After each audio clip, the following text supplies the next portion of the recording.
వైపు వెనకకి తిరిగి చూడకూడదు. హల్లెలూయా. పరలోకము రుచిని నువ్వు చూచి ధనము వైపుకు చూడకూడదు.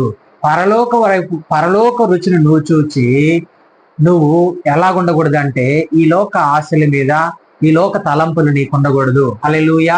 జ్ఞాపకం చేసుకోవాలి. ఈ రోజు ఇక్కడ మనం జ్ఞాపకం చేసుకుంటే ఈ ధనవంతుడు సుఖపడ్డాడు అంటే ఈ లోకములో, అందుకనే నరకమును అనుభవిస్తున్నాడు. ఈ దరిద్రుడు కష్టంను అనుభవించాడు, అందుకనే సుఖమును అనుభవిస్తూ ఉన్నాడు. హల్లెలూయా.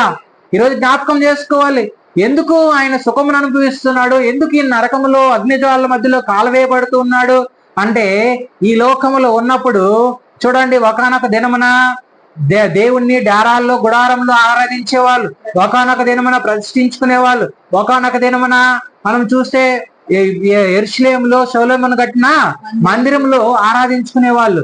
కానీ ఈ రోజు దేవుడు అంటూ ఉన్నాడు, నీ దేహమును